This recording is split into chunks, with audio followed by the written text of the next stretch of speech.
All right, y'all. Today I am going to talk about being a weird Latino.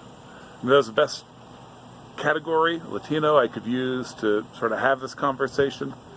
But yeah, it's going to be about who I am and mix of cultures, and I hope it'll be something that's interesting and even personally applicable to you. And in order to do that, I am going to have to tell you a little bit about my background. So that's on the other side. Let's get this video started.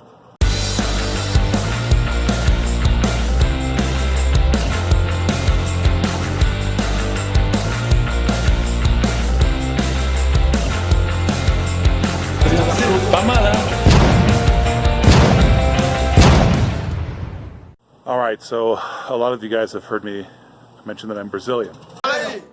Ela equivocou! Ela equivocou! Não, o quê? Ela equivocou! Ela Não, criou Quem vai não. pagar o churrasco? Quem? Os convidados! Não.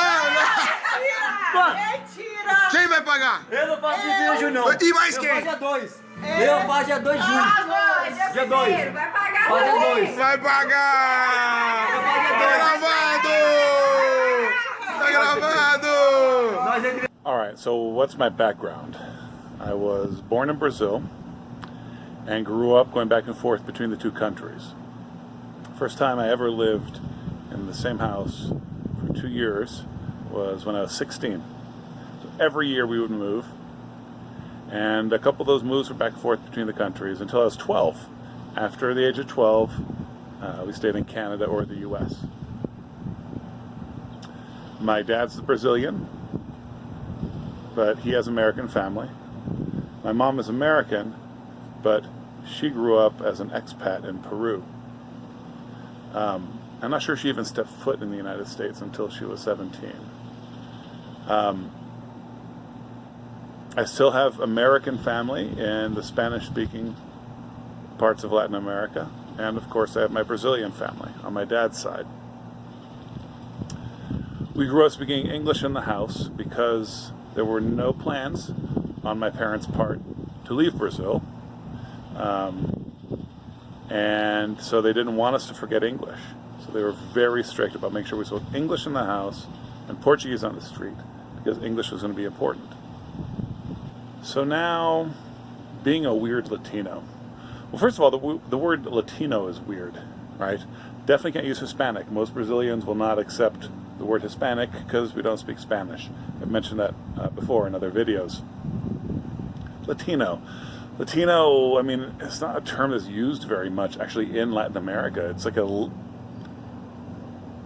the Latin population in the United States and then Americans use it a lot. It's not that it's unheard of, but in my experience in actual Spanish-speaking countries, it's not a term that's used very much. Latin American is used. Okay, but Latino, so first of all, I don't speak Spanish. And then Brazil is such a big country.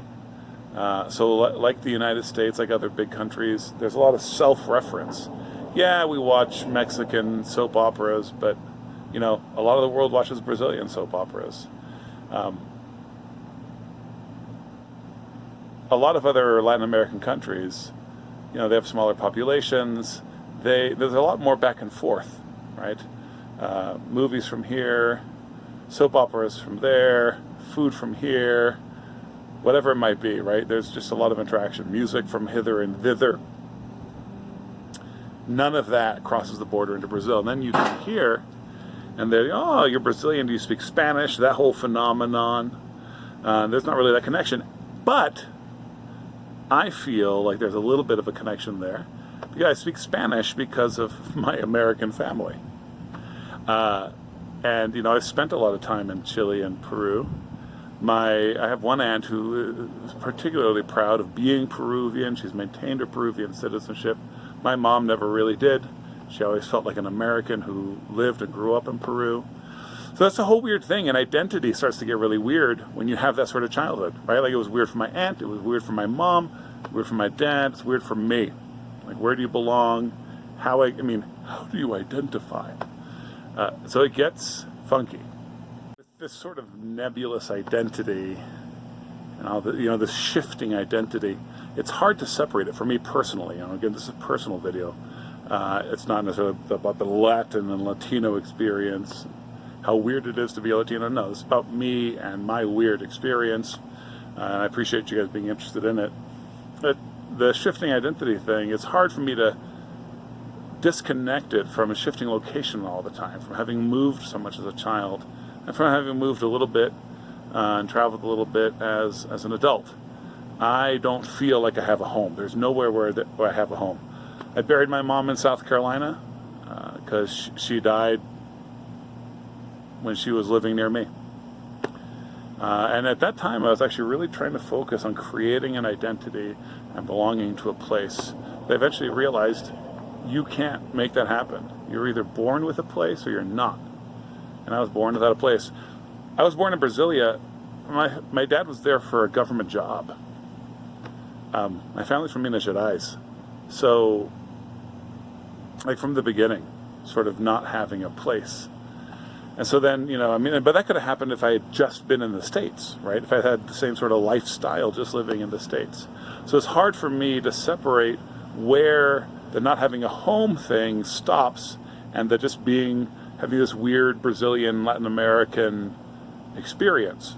So, how is it perceived? What does it mean for other people? A lot of Americans don't realize I have anything of the foreigner in me. They just think I'm kind of weird. Sometimes they'll find out I'm Brazilian and then they'll say, oh, that explains it. Sometimes they'll find out I'm Brazilian and it won't mean anything to them.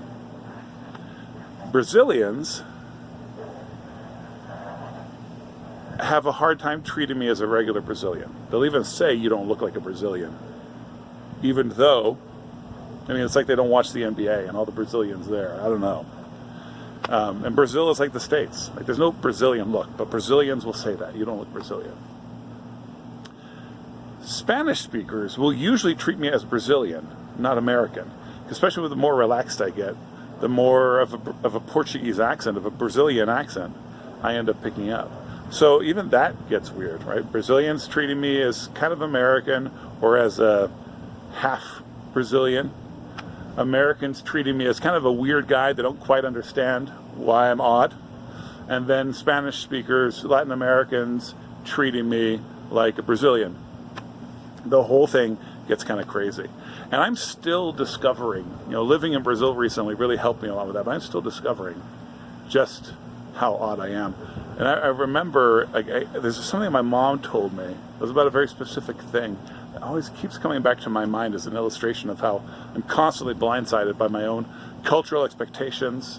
My wife said that when we moved to Brazil, she suddenly understood all these certain things about me. All these little things about me she had just thought were odd. She suddenly realized were Brazilian. So I was 19 or 20. I was complaining about someone at work. And my mom said, son, the problem here is that you just don't like American women. Which sort of blew my mind. And I don't want to lose half of my viewers here. I like American women. I married an American woman. But it made me think, and I realized I was having a hard time responding. And I was all unconscious, but I was not interacting with American women. The way they were being, I wasn't responding too well because it was a cultural blind spot for me. I honestly still struggle with that a little bit. So I have this constant feeling of gringo-ness wherever I am. I have this constant feeling of not getting Americans, and then I have a feeling of not getting Brazilians. But then I also have a constant feeling of having special insight because I have an outsider's perspective. So the whole thing gets super weird. As an American, I always feel like, as I said, a weird American. And although I love English, just love English, and my mom was an English teacher. I grew up reading The Lord of the Rings and Isaac Asimov. Still, there's a sense of outsideness that I have. When I speak Portuguese, honestly, I feel like a bad Brazilian, often. But when I'm speaking in Spanish, I'm just some dude who's speaking Spanish. I know I have an accent, I don't care. If I can't remember a word, it doesn't feel like a burden to me. Because in both English and in Portuguese, I forget words, or a word in the other language comes in. You know, those of you who are bilingual, know about that. But Spanish for me is just is what it is. So I feel super comfortable in a Spanish-speaking environment. I want to do a video about identity. And I think a lot of my thoughts about that are beginning to seep into this video. But I think one follows from the other for me. What this video about is, again, about being a weird Latino. And so you see some of the story there. I'm not Chicano or Caribbean. Yes, in a sense, people immigrated, but there were no language barriers to overcome, no communities of countrymen sought abroad. Both of my parents felt comfortable operating in both the United States and in Brazil and in other parts of Latin America. And when they weren't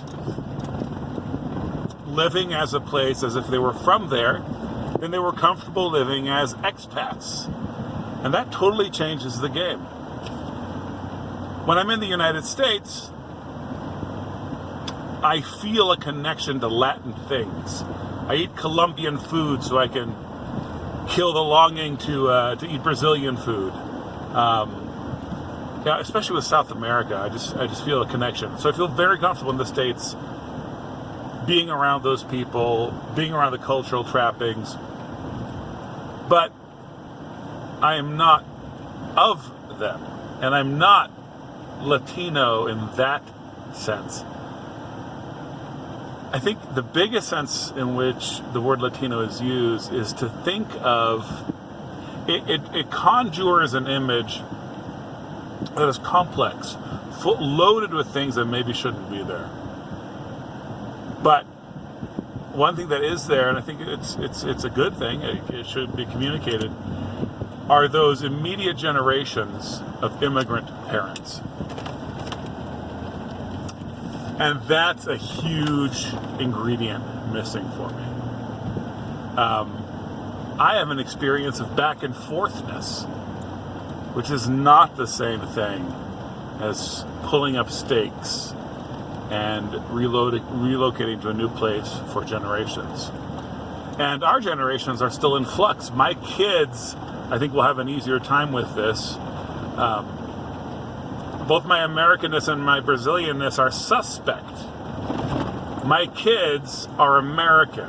And if they say they're Brazilian, they mean it, well, not quite like someone from Boston means it when he says, I'm Irish, but getting there, right? When my kids say, I'm Brazilian, they mean my dad's Brazilian, my grandpa's Brazilian. So it doesn't carry a weight, a burden.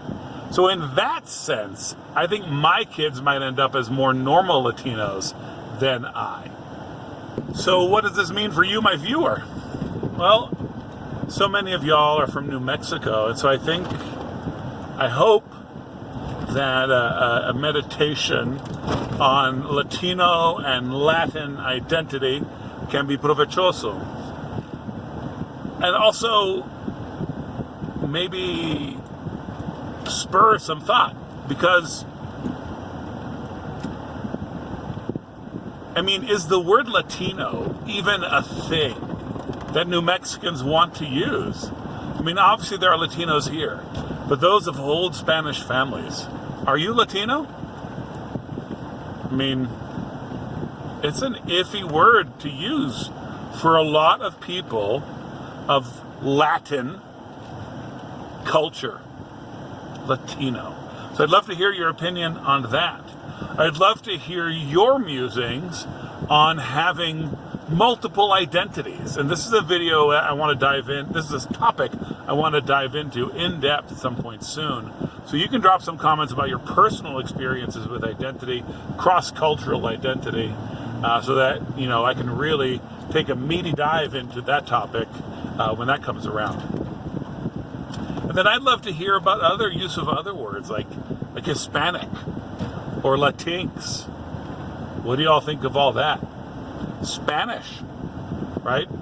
I mean, Anglos all over this country say, he doesn't look Spanish. What does that even mean? Anyway, I'm making your comments for you guys. So, yeah, I'd love to hear your interactions on that. I'd love to hear your contributions towards future videos on that subject. And you know what I'd really like? I'd love some specific questions about being Brazilian, about Brazilianness. All right, the peace of Christ be upon you.